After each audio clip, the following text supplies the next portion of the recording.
Assalamualaikum warahmatullahi wabarakatuh. Izin memperkenalkan diri, nama saya Karinia Juli Vidya dengan NPM 223110100 dari kelas 6E. Dalam video kali ini, saya akan menjelaskan tentang pembuatan produk steril.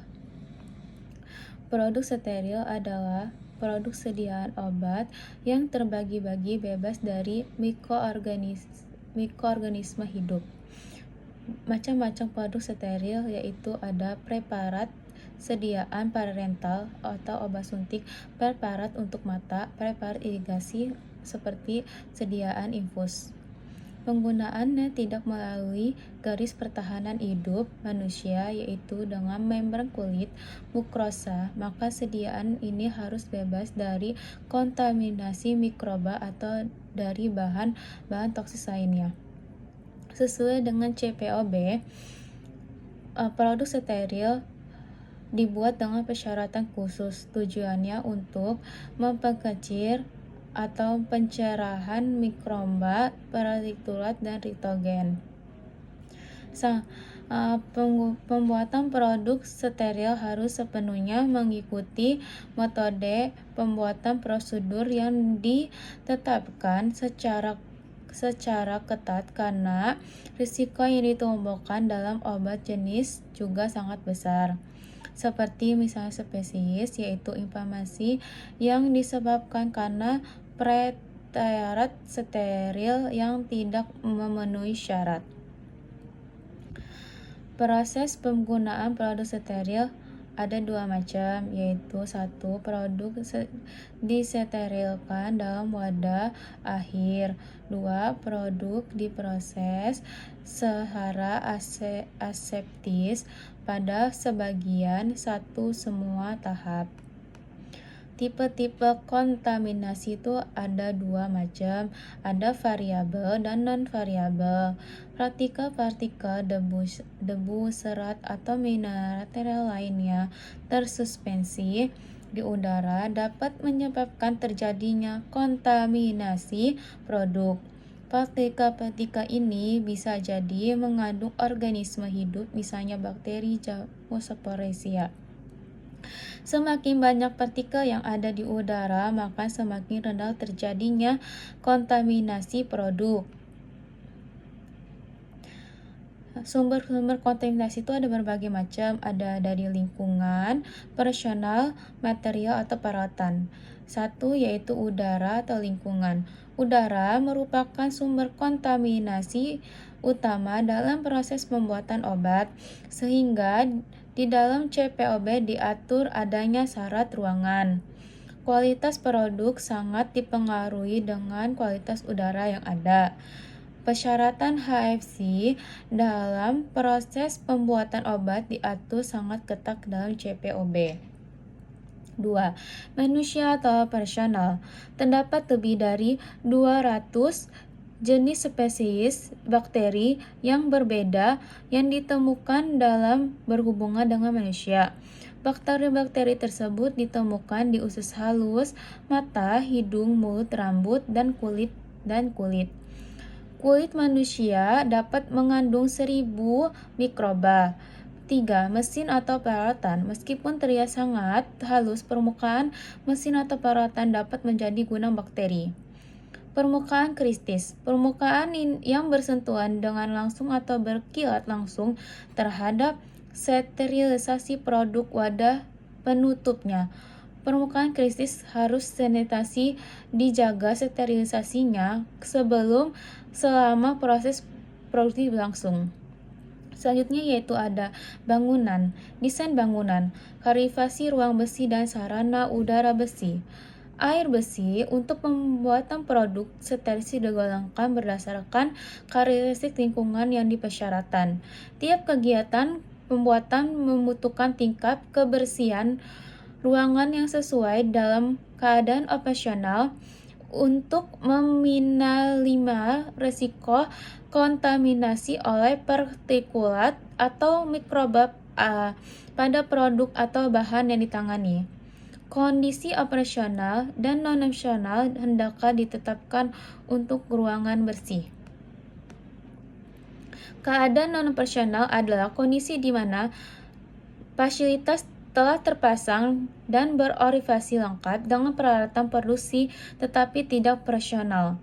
Kondisi operasional adalah kondisi di mana fasilitas dalam keadaan berjalan sesuai dengan modus peroperasian yang ditetapkan dengan sejumlah operasional yang sedang bekerja.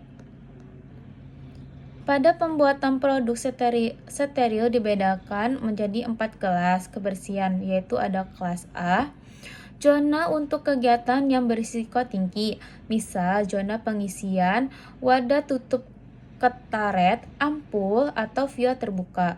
Penyambungan secara aspetis. Umumnya, kondisi ini dicapai dengan memaksa unit aliran udara laminar airflow di tempat kerja. Sistem udara hendaklah mengalirkan udara dengan kecepatan merata bersekisar 0,36 sampai 0,5 m detik nilai acuan pada posisi kerja dalam ruangan bersih terbuka. Keadaan laminar selalu terjaga, hendaklah dibuktikan dan divalidasi. Aliran udara searah dan berkecepatan lebih rendah dapat digunakan pada isolasi tertutup dan kotak bersarung. Kelas B. Untuk pembuatan dan pengisian secara aspetis, kelas ini adalah lingkungan latar belakang untuk zona kelas A. Kelas C dan kelas D, area bersih, melakukan tahap proses penggunaan yang mengandung resiko lebih rendah. Persyaratan ruangan dan bangunan itu ada berapa alur? Yang pertama, ada alur proses, kelengkapan sarana penunjang sesuai kebutuhan. Selanjutnya ada alur material, mengikuti proses produksi, tidak boleh terjadi persimpangan dengan alur operasional. Selanjutnya ada alur personalia, tidak boleh melalui ruang proses, tidak boleh terjadi persimpangan dengan alur material, koridor tamu.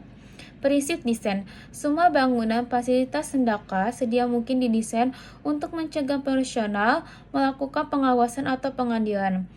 Masuk bila tidak diperlukan.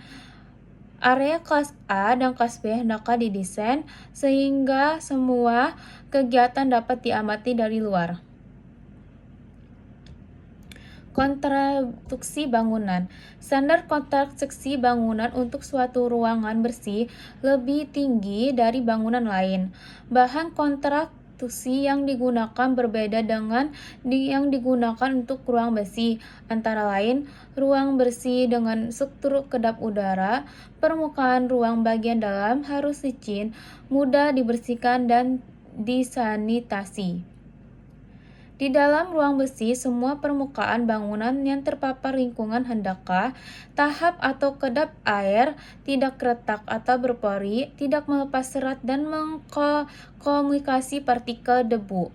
Tidak terdapat celah-celah yang sulit dibersihkan, peralatan tidak diperlukan, lemari perabotan beraci rak Windows, hindari pintu dorong. Selanjutnya yaitu ada airflow test. Airflow digunakan untuk mengukur kecepatan dan keseragaman aliran udara dan tingkat jumlah pemasukan udara. Pengukuran distribusi kecepatan aliran udara ini diperlukan di dalam aliran udara searah dan jumlah pemasukan udara untuk non-LF. Laju kecepatan aliran udara disuplai ke instalasi bersih per unit. Laju kecepatan aliran udara diukur di hilir filter akhir atau di saluran pemasukan udara. Kedua metode ini mengandalkan pengukuran kecepatan udara melewati area yang diketahui.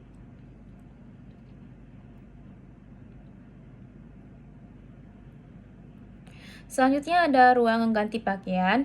Sistem tata udara sesuai dengan kelas kebersihan. Dialiri udara tersaring secara efektif. Didesain sebagai airlock.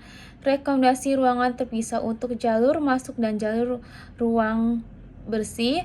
Selanjutnya tersedia fasilitas pembersih dan sanitasi dengan yang lain. Personil. Hanya personil dalam jumlah terbatas yang diperlukan boleh berada di air bersih. Hal ini penting khususnya pada aspek inspeksi dan pengawasan dilaksanakan sedia dapat mungkin dari ruang air tersebut. Demikianlah video yang saya sampaikan. Mohon maaf bila ada kata-kata yang salah. Assalamualaikum warahmatullahi wabarakatuh. Terima kasih.